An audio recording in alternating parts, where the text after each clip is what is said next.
Hello, good evening सभी को। Welcome to my channel. मेरा नाम योगेश है। मैं आपको फिजिक्स सॉल्व कराऊंगा आरयूएचएस बीएससी नर्सिंग 2024 की। जो लास्ट ईयर का पेपर था आरयूएचएस नर्सिंग का, वो काफ़ी रिलेवेंट पेपर आया था। उसके अंदर आप देखोगे तो डायरेक्टली फॉर्मूला बेस्ड क्वेश्चन थे और काफ़ी इंपॉर्टेंट चीज़ें थी। आप मान सकते हो कि नीट से तो काफ़ी ईजी था वो। अगर किसी ने फिजिक्स नॉर्मल पढ़ के गया, वो क्वेश्चन अच्छे से 33 क्वेश्चन में से आराम से उन्हें 28 या 25 क्वेश्चन आराम से सोल्व हो गए होंगे। तो मैं आपको काफ़ी बच्चों की डिमांड थी कि सर आप फिजिक्स के जो PYQs है वो सॉल्व करवाइए एक बार। तो मैंने लास्ट ईयर का पेपर उठाया तो उसकी डिमांड थी, तो मैंने वही आपको करवाता हूँ। ठीक है, तो पहला क्वेश्चन भी ध्यान देते हैं।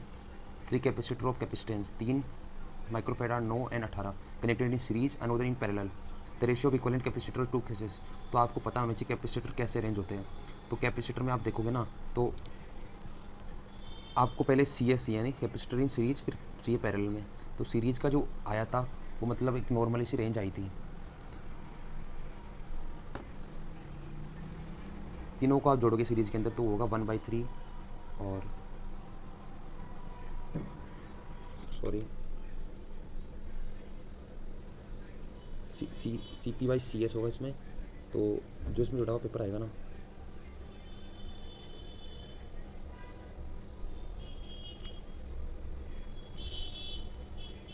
ऊपर की वैल्यू आएगी वो 1.3, इसका आंसर आएगा। इसका आंसर होगा A ऑप्शन।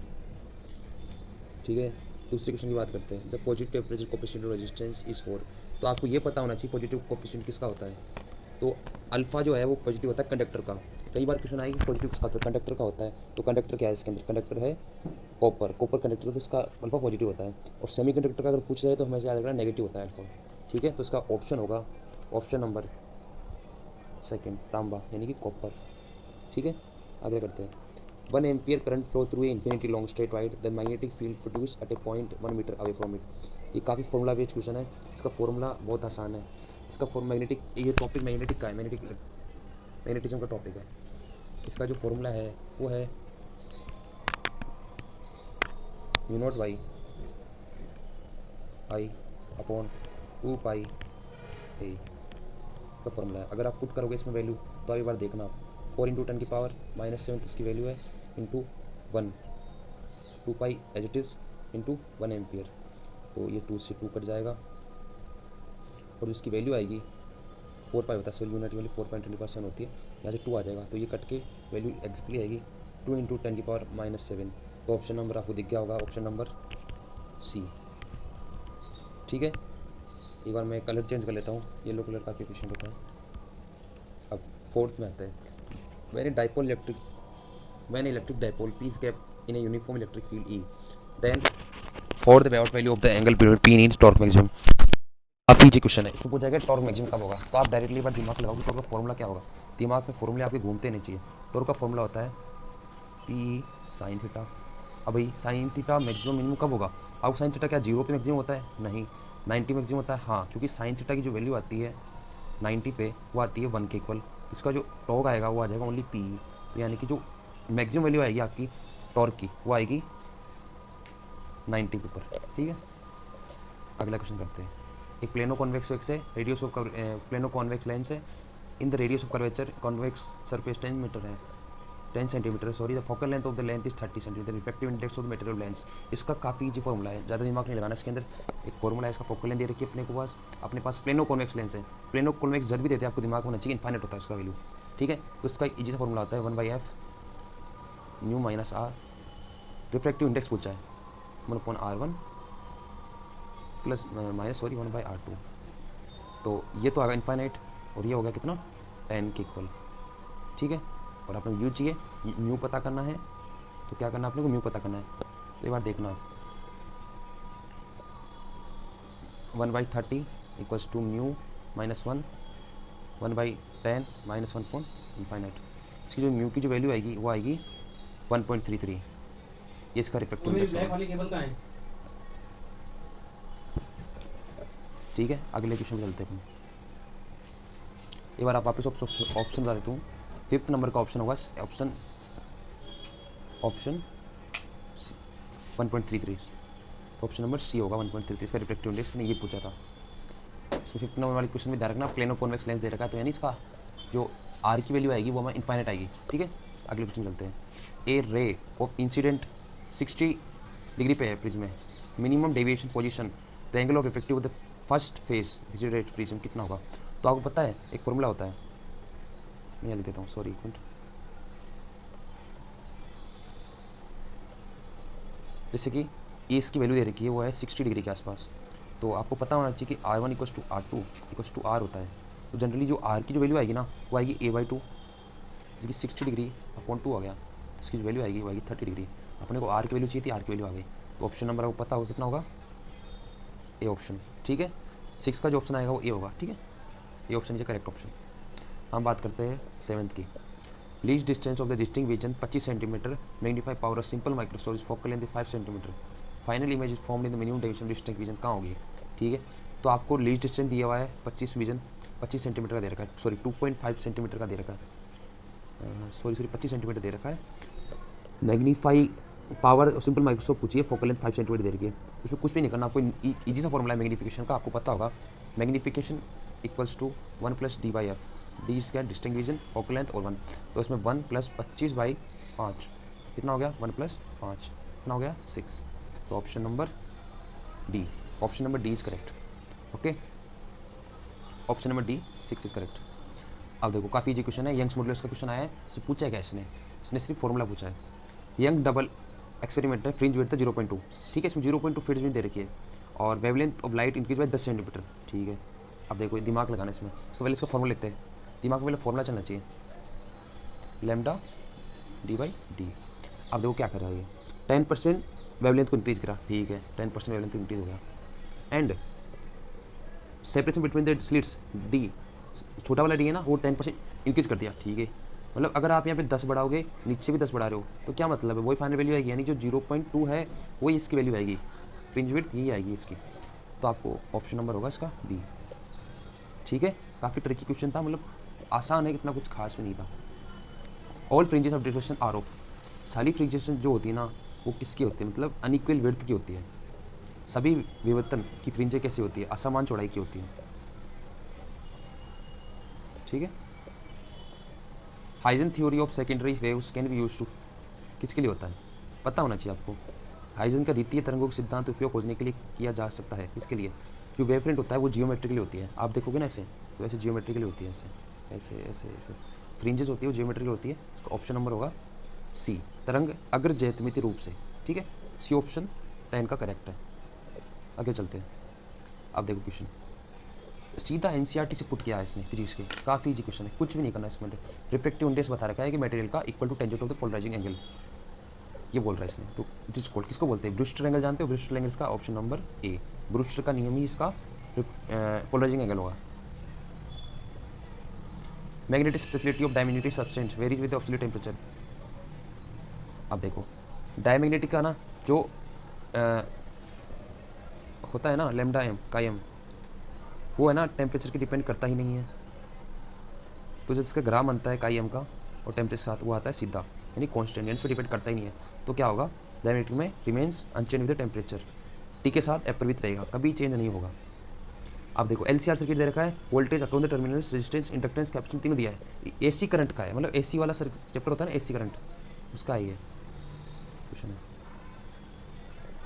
इसमें देखो सीधा फॉर्मूला है 40 30 60 दे रखा है, वोल्टेज पूछा इसने, तो वोल्टेज का फॉर्मूला लगा दो आप भैया, वी आर पूछा इसने, लगा दो वी एल माइनस वी सी का स्क्वायर प्लस वी आर का स्क्वायर, रूट के अंदर देखोगे ना आपको, तो इसका एक सीधा सा आंसर आएगा।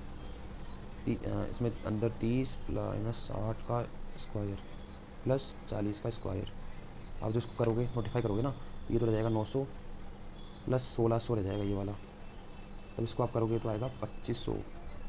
2500 रूट में कितना हो गया भैया? 50 हो गया ना, इसका आंसर आएगा 50 वोल्ट। ठीक है, तो ऑप्शन नंबर क्या होगा इसका? D, D is option number correct, 50 volt इसका आएगा volt. Which of the following EMF है हाईएस्ट फ्रीक्वेंसी? अब देखो दिमाग के लगाओ, फ्रीक्वेंसी हाईएस्ट पूछी है, तो पता है जो वेवलेंथ होती है ना वो हाई होती है, तो फ्रीक्वेंसी क्या हो जाती है? डाउन हो जाती है, लेफ्ट टू राइट जाते हैं तो वो वाली होती है फ्रीक्वेंसी। अब इसमें आप देखोगे ना एक बार के लिए, तो इसमें रेडियो की ज़्यादा होती है फ्रीक्वेंसी, वो फ्रीक्वेंसी का वेवलेंथ ज़्यादा होती है रेडियो की, तो रेडियो की जो वेवलेंथ होगी वो फ्रीक्वेंसी होगी, सॉरी ये क्या हो गया,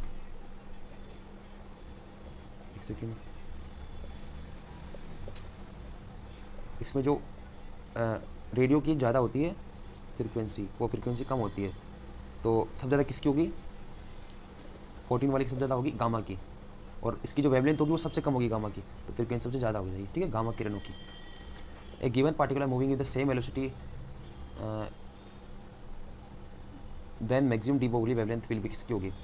ठीक है, अगर आप दिमाग लगाओ, अल्फ़ा बीटा और न्यूट्रॉन प्रोटॉन कुछ भी जा रहा है किसी भी एक मूविंग डी ब्रोगली वेवलेंथ के अंदर कहीं भी जा रहा है, तो आपको ये चीज़ पता होनी चाहिए, दिमाग में आनी चाहिए कि आपके की जो लैम्डा होता है ना, लैम्डा वो करता है एम के मास के इन्वर्सली प्रोपोर्शनल। जिसका मास सबसे कम होगा उसकी लैम्डा होगी सबसे ज़्यादा, यानी उसकी जो डी ब्रोगली वेवलेंथ होगी सबसे ज़्यादा होगी। तो आपको पता होगा कि बीटा है ना, बीटा उसका सबसे मास सबसे कम होता है, मास कम है यानी कि जो लैम्डा होगा डी ब्रोगली वेवलेंथ वो सबसे हाईएस्ट होगा। तो ऑप्शन नंबर बी करण, बी पार्टिकल, ठीक है। ओके, तो अगला क्वेश्चन देखते हैं। The maximum kinetic energy of photo electron emitted from the surface and when photons of energy 6 volt fall in the 4 electron volt the stopping potential. ठीक है, काफ़ी easy question है, इसमें कुछ भी नहीं पूछा इसने। जो इजी सा क्वेश्चन है, हाफ एम वी एम का स्क्वायर पढ़ा आपने, ये किसके इक्वल होता है? 4 इलेक्ट्रॉन वोल्ट के है, ठीक है। और जो अगला वाला है वो है 2 इलेक्ट्रॉन, सॉरी इलेक्ट्रॉन वोल्ट के इक्वल है, स्टॉपिंग डिस्टेंस के इक्वल है। तो इसको जनरली दोनों को इक्वल करते हैं काइनेटिक, स्टॉपिंग डिस्टेंस पूछा इसने। 4 electron volt equals to E volt not कट्टा, तो जो वोल्टेज की वैल्यू आएगी 4 वोल्ट आ जाएगी, स्टॉपिंग डिस्टेंस का 4 आ जाएगा, ठीक है। एक बार में इसका ऑप्शन नंबर 16 का होगा ए वाला। Isotones are they have the same number of सम संख्या के समान संख्या में होते हैं, कौन होगा इसमें? तो आपको पता होनी चाहिए क्या होना चाहिए, आइसोटोन्स क्या होते हैं? आइसोटोन्स होते हैं न्यूट्रॉन्स, न्यूट्रॉन सेम है, न्यूट्रॉन्स ही होगा इसका आंसर, सी ऑप्शन न्यूट्रॉन्स। अगले पे चलते हैं, काफ़ी टाइम वेस्ट ना करते हुए, अपने पास नहीं टाइम है। 18 वाला क्वेश्चन काफ़ी ईजी, आप कर दोगे, इसमें रेडियोएक्टिव डीके पूछा इसने। तो आप देखते हो ना, जब x 90 200, जब ये y 168 और 80 के आसपास है, इसमें 10 का गैप है और इसमें कितना है 32 का गैप है, ठीक है। तो इसमें इसको बराबर करने के लिए इसकी वैल्यू आएगी 18, का आंसर आएगा बी ऑप्शन। आप एक बार करके देखना, इसका ऑप्शन बी आएगा,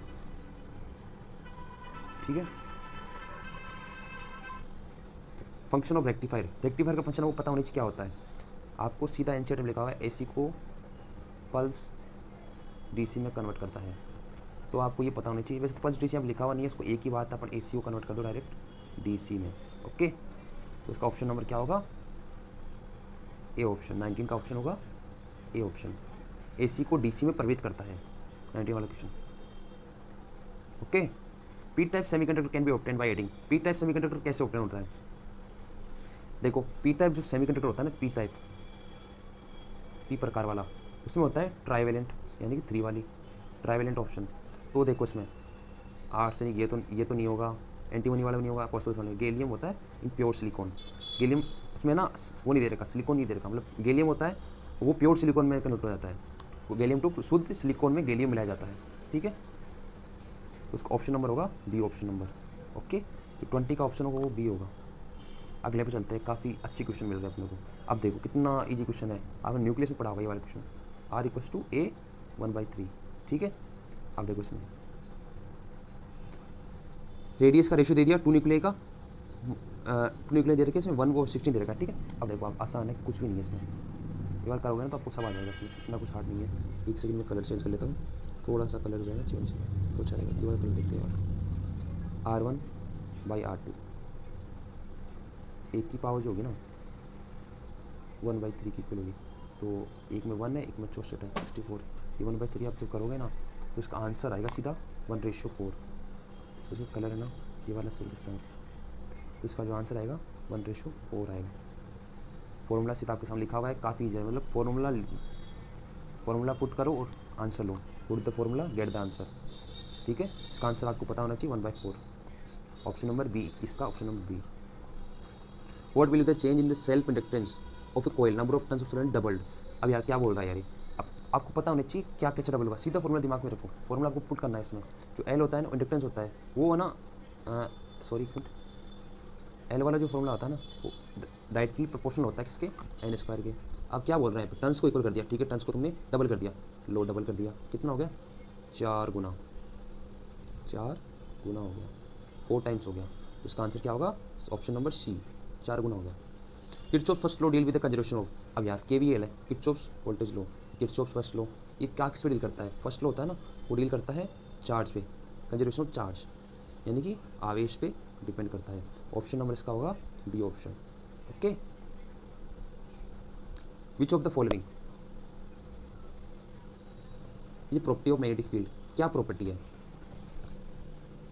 चुंबकीय क्षेत्र क्या property? It can change the direction of moving charge particle, हाँ हो सकता है। It can change the speed of moving particle, no speed नहीं करता है। It can create the electric field, नहीं। It can create the gravitation, no. इसमें दो ऑप्शन तो मैं सीधा काट देता हूँ। अब इन दो में देखते हैं। Change the direction of moving field, हाँ करता है, जब हम जाते हैं तो चेंज करता है, ऐसे कहीं से घुमा देता है, ये मैग्नेटिक फील्ड दे रखा है। तो स्पीड ऑफ मूविंग, नो। तो इसका जो आंसर आएगा वो होगा ऑप्शन नंबर ए, 24 का ऑप्शन नंबर होगा ए। ओके, चलो अगले पे चलते हैं। Gauss law, formula Q stand for, Gauss नियम सूत्र में क्यू का क्या अर्थ है? अब इसका क्वेश्चन ज़्यादा सीधा सा फॉर्मूला होता है, क्यू का फॉर्मूला डायरेक्टली क्यू फॉर्मूला होता है, क्यू अपॉन एप्सिलॉन नॉट। किसमें? गॉस सरफेस में। क्यू क्या होता है? चार्ज होता है। चार्ज कहाँ होता है? सरफेस के अंदर होता है चार्ज, ठीक है। तो मतलब इसका आंसर क्या होगा? Total charge with in the given surface, surface के अंदर जितना भी चार्ज होगा वो क्यू होगा। ये चार्ज जितना भी दे रखा है वो क्यू होगा।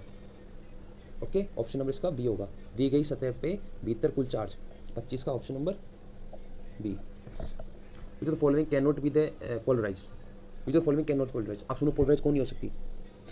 अब ये तो है ई एम वेव्स, ये वेव्स कौन कौन सी है?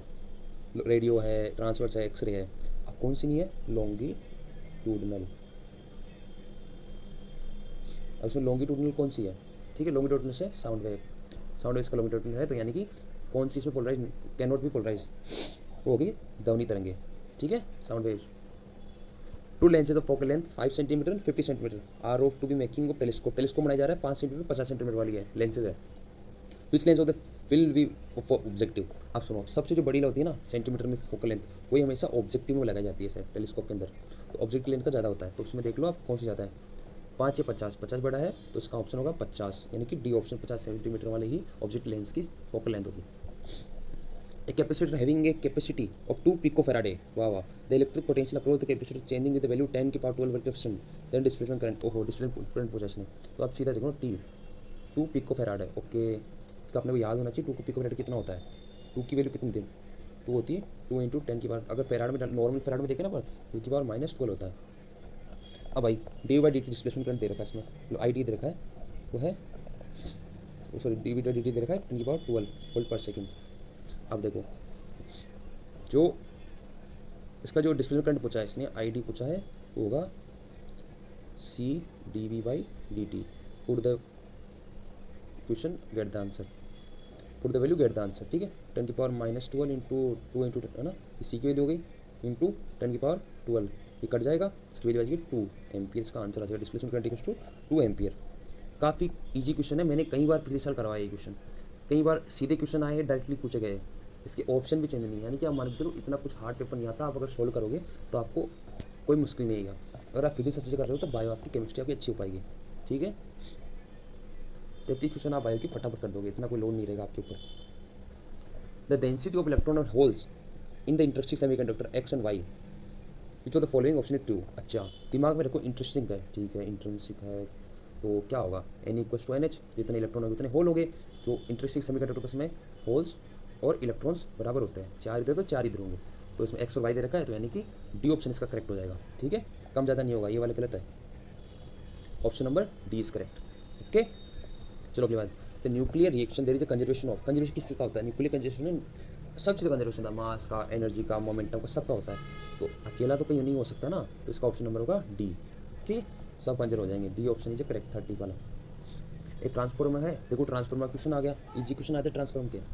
ट्रांसफॉर्मर यूज टू 10 वोल्ट, यानी कि और 25 volt of lamp from 250 volt, the current of the main is 0.5, then calculate the efficiency transformer, efficiency पूछी है, तो यानी कि output of input to 100 efficiency पूछने, तो अपन आउटपुट है, अपने पास इनपुट भी है, इनपुट नहीं है लेकिन अपन निकाल लेंगे, उसका एक फॉर्मूला होता है, उससे अपन निकाल लेंगे, ठीक है। 100 वोल्ट दे रखा है, ओ भाई पी वाई नहीं है, इनपुट नहीं है, इनपुट निकालने का तरीका पता है कैसे है? 250 अपने पास वोल्ट दे रखा है इंटू 0.5 इसका एम्पियर में, तो ये कितना हो जाएगा, हाँ 125, 100/125 इंटू, हमें परसेंटेज भी चाहिए ना, तो काट के देखोगे आप तो कितना आएगा, सॉरी 100/125 इंटू 100, तो परसेंटेज कितना परसेंट आएगा ये आप करोगे कट कुट के, तो उसकी जो वैल्यू आएगी वो आएगी 400/5, सॉरी 400/5, ठीक है। ओके 400/5 कितना आ गया 80%, 80% आ गया इसका ट्रांसफॉर्म का efficiency. Option number is B is correct. Which of the following is not due to internal reflection, क्या नहीं है इंटरनल रिफ्लेक्शन के बारे में। TIR का नाम सुना आपने, total internal reflection, TIR total international reflection. देख वर्किंग ऑफ ऑप्टिकल होता है भाई, प्लेन्स ऑफ डायमीटर भी होता है, मिराज ऑफ वाटसन भी होता है, ये नहीं होता, तो इसका ऑप्शन क्या होगा सी वाला। ओके तालाब की आवासीय और वास्तविक गहराई के बीच का अंतर, ये रिफ्रैक्शन का होता है, ये एग्जांपल है रिफ्रैक्शन का। तो पूछा क्या है कौन सा नहीं है, तो यही होगा। Average binding energy per nucleon maximum for किसका मैक्सिमम होता है। एवरेज बाइंडिंग एनर्जी किसका होता है पर न्यूक्लियन का मैक्सिमम किस में होता है। अब इसमें मैक्सिमम पूछा भैया जी, एवरेज बाइंडिंग से मैक्सिमम पूछा है, तो पता होना चाहिए किसका मैक्सिमम होता है। देखो मैक्सिमम जो होगा ना वो होगा आयरन का 56, आपके NCERT में लिखा हुआ है डायरेक्टली, आप देखोगे ना तो डायरेक्टली लिखा हुआ है आयरन का ही मैक्सिमम होगा, ठीक है। टेबल के हिसाब से देखोगे तो होप आपको अच्छा लगा होगा वीडियो देख के, काफ़ी इंटरेस्ट आया होगा आपको वीडियो देख के। तो मैं आपको यही बात कहना चाहूँगा कि आप पढ़ाई अपनी लगातार चालू करें। एक एग्ज़ाम है वो काफ़ी नियर है, टाइम की कोई लिमिट नहीं है, टाइम आपका रोज़ जैसे वेस्ट हो जाएगा। आप रोज़ अपने फॉर्मूले रीड करें, मतलब हर चैप्टर के आप देख रहे होगा 33 क्वेश्चन हैं, 33 क्वेश्चन में आप देख के मान के चलो 60% तो फॉर्मूले से हो रहे क्वेश्चन, तो आप अगर फॉर्मूले भी याद करके जाओगे तो आपको काफ़ी हेल्पफुल मिलेगी। बाकी थ्योरी तो आप देखोगे ना, इसमें देखो थ्योरी वाले क्वेश्चन है, ये थ्योरी वाले, तो ये फॉर्मूला बेस्ड है, ये थ्योरी वाला है, ये फॉर्मूला बेस्ड है, तो ये चीज़ें क्या है कि आपके लिए आसान हो जाएगी, इसमें ज़्यादा आपको दिमाग नहीं लगाना पड़ेगा। तो आई होप आपको समझ में आ गया होगा कि किस हिसाब से पढ़ना है अपने को। पेपर ज़्यादा टफ नहीं है, अगर आप पढ़ाई स्टार्ट करोगे अच्छे से पढ़ोगे तो आपके लिए कुछ भी टफ नहीं है। तो मैं अलविदा लेना चाहूँगा, मैंने इसमें काफ़ी मेहनत की है आपके लिए, तो आपके लिए आगे और भी अच्छे से कंटेंट आपके लिए प्रोवाइड करता रहूँगा। तो आई होप आप काफ़ी इंटरेस्ट आएगा आपको। तो थैंक यू वेरी मच, आपसे विदा लेता हूँ, मैं मिलता हूँ अगले वीडियो।